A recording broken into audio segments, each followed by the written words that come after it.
Constant Mutamba fait face à plusieurs risques judiciaires et politiques importants.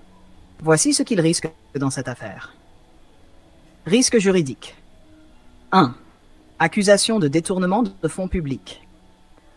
Si les accusations sont confirmées, il risque des peines de prison pour détournement de fonds, pouvant aller de 15 à 20 ans selon la gravité des faits et les montants en jeu. Le projet de la prison à Kisangani pourrait constituer un cas de fraude complexe, où plusieurs acteurs administratifs sont impliqués, ce qui accentue la lourdeur des peines. Abus de pouvoir et corruption. Le fait de passer un marché sans respecter les procédures d'appel d'offres, sans autorisation de la primature, expose Mutamba à des accusations d'abus de pouvoir et de corruption. Ces infractions sont sévèrement punies en RDC. 3. Perte de réputation et inéligibilité. S'il est reconnu coupable, Mutamba pourrait perdre son statut de fonctionnaire ou d'élu. Il risquerait également une interdiction d'exercer des fonctions publiques ou de se présenter à des élections, ce qui serait un coup dur pour sa carrière. Risque politique.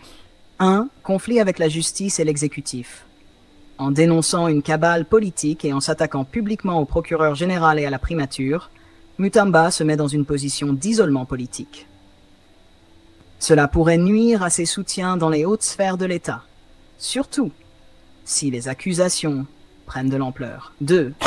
Affaiblissement des relations politiques. Selon les données publiées récemment, Si l'affaire est politisée et qu'il est prouvé qu'il y a manipulation ou règlement de comptes internes, cela pourrait affaiblir les relations entre les différents groupes politiques du gouvernement et potentiellement nuire à son camp ou à ses alliés. 3. Mobilisation de l'opinion publique. Le fait que des fonds publics aient été détournés pour un projet d'infrastructure de sécurité. D'après les informations disponibles, Constant Mutamba n'a pas été radié de la gestion de la justice en République démocratique du Congo. Au contraire, il a démissionné de son poste de ministre de la Justice le 17 juin 2025, à la suite d'une enquête judiciaire portant sur un marché public lié à la construction d'une prison à Kisangani. D'après les informations disponibles, la commission mise en place par le président de l'Assemblée nationale, Vital Kamerhe, a pour mission d'auditionner le ministre de la Justice, Constant Mutamba, avant de décider d'ouvrir une information judiciaire à son encontre. Cette commission n'a pas encore formulé de recommandations officielles. Donc, il est parti lui-même, il a démissionné. C'est ce qu'on peut comprendre. Et comme il a démissionné là... Oui, Constant Mutamba a démissionné de son poste de ministre de la Justice en juin 2025, à la suite des accusations de détournement de fonds publics concernant un projet de construction de prison à Kisangani. D'accord. Sa démission est intervenue alors qu'il faisait l'objet d'une enquête judiciaire. Ce n'est donc pas une radiation formelle, mais plutôt une démission volontaire face au... Ce que tu soulèves est une situation assez complexe et liée au dynamisme politique qui influence souvent les événements en RDC et ailleurs. Voici ce qui pourrait se passer dans le cas de Constant Mutamba. 1. Conflit politique interne. Il est possible que l'affaire Mutamba soit influencée par des tensions politiques internes au sein du gouvernement. Parfois, des acteurs politiques se retrouvent dans des situations où leurs actions ou leurs choix ne sont pas bien perçus par certains alliés ou concurrents. Si un ministre ou une figure importante est vu comme un obstacle pour certains groupes de pouvoir, des accusations ou des enquêtes judiciaires peuvent être utilisées pour le discréditer politiquement, même si ces accusations ne sont pas entièrement fondées. Mutamba crie à une cabale, ce qui veut dire qu'il considère que tout ça pourrait être une manœuvre politique pour le nuire et qu'il n'est pas coupable. Il parle de complot, d'un coup monté contre lui. La question des preuves et des allégations. Ce que tu soulèves concernant la relation entre Constant Mutamba et Félix Tshisekedi montre bien une dynamique politique où Mutamba semble être perçu comme un homme fort du président. L'idée selon laquelle Mutamba serait l'enfant chéri de Tshisekedi reflète en effet des liens de confiance et de soutien réciproque entre les deux. Voici ce qu'on sait et ce qu'on peut analyser à partir de cette situation. Le soutien de Tshisekedi à Mutamba. Depuis le début du mandat de Félix Tshisekedi, Mutamba a été perçu comme un ministre clé, notamment en raison de sa vision d'une justice forte et indépendante. Tshisekedi a toujours soutenu l'idée de réforme judiciaire, et Mutamba semblait être l'une des personnes désignées pour mener cette mission. Tshisekedi, en tant que président, a souvent mis l'accent sur la nécessité de rendre la justice plus transparente et autonome pour sortir du carcan des réseaux de pouvoir qui avaient marqué les années précédentes. Mutamba, avec son approche, semblait incarner cette volonté de transformation du système judiciaire en RDC. 2.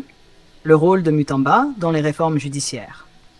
Mutamba a effectivement joué un rôle crucial dans l'idée d'une justice indépendante. À travers ses actions, il a essayé de consolider l'état de droit et de rendre la justice plus ferme, mais aussi plus équitable dans ses décisions. Il a pu imposer certaines réformes ou faire entendre sa voix sur des dossiers sensibles, parfois en contradiction avec des intérêts partisans. En tant que ministre de la Justice, il avait une certaine autonomie dans la gestion des affaires judiciaires. 3. Les tensions politiques internes. Cependant, cette posture n'a pas été bien perçue par tout le monde au sein du gouvernement ou même par des acteurs politiques opposés à Tshisekedi. Mutamba a pris des positions fermes dans le domaine de la justice, mais cela a aussi créé des conflits internes. Certains membres du gouvernement et de l'administration, notamment des acteurs politiques qui défendent leurs propres intérêts, ont pu voir dans ces actions une forme de menace pour leurs privilèges. Cela explique en partie pourquoi les accusations à son encontre sont montées en puissance. La justice, dans son désir d'être plus forte et indépendante, pourrait se heurter à des résistances internes. 4. La position de Tshisekedi vis-à-vis de l'affaire Mutamba. Tshisekedi, bien qu'il ait beaucoup soutenu Mutamba pour sa vision d'une justice indépendante, pourrait se retrouver dans une position difficile. D'un côté, il est obligé de soutenir ses alliés politiques, mais de l'autre, il doit garantir que la justice fasse son travail, même si cela implique de sanctionner ses proches collaborateurs. Le silence de Tshisekedi dans cette affaire peut aussi être perçu comme une stratégie d'attente, pour voir comment l'affaire évolue et pour ne pas trop se compromettre dans une affaire judiciaire qui pourrait avoir des répercussions politiques sur son pouvoir. 5. Analyse politique. D'un point de vue politique, Mutamba pourrait être à la fois un allié et un obstacle pour Tshisekedi. S'il fait avancer la justice de manière autonome, cela pourrait renforcer l'image de Tshisekedi comme un président réformateur. Mais si les accusations contre lui s'avèrent fondées et qu'il est reconnu coupable, cela pourrait porter un coup dur à l'image du président, en particulier si cette affaire est perçue comme une forme de corruption au sein de la justice. La politique en RDC est souvent une question de rapport de force. Et cette affaire pourrait aussi être un terrain où les alliances politiques internes sont mises à l'épreuve. Ceux qui soutiennent Mutamba ou ceux qui s'opposent à lui pourraient tous chercher à tirer profit de cette situation pour affaiblir les adversaires du président. Conclusion. Mutamba a effectivement imposé son opinion et a fait avancer l'idée d'une justice plus indépendante en RDC, un objectif partagé par Tshisekedi. Cependant, son implication dans cette affaire de détournement pourrait remettre en question son héritage politique. Le soutien de Tshisekedi à Mutamba dans cette affaire sera crucial pour déterminer si le président choisira de maintenir son allié politique ou s'il fera en sorte que la justice suive son cours sans ingérence. Ah, bon, là tu as un peu détaillé, je comprends en quelque sorte. Mais à la base, on sait d'où provient Mutamba. C'est un enfant de Joseph Kabila. Avec les décisions récentes qu'il a tenues, à ce qu'on puisse mettre Joseph Kabila en prison, bon, quel sera, je ne sais pas trop comment est-ce que je peux dire, quel sera les jours d'après, une fois que Mutamba serait emprisonné, voilà. Réponds-moi, frère. La situation autour de Constant Mutamba et de son rôle dans le gouvernement congolais, ainsi que sa relation avec Joseph Kabila, est effectivement complexe. Voici quelques points à prendre en compte pour mieux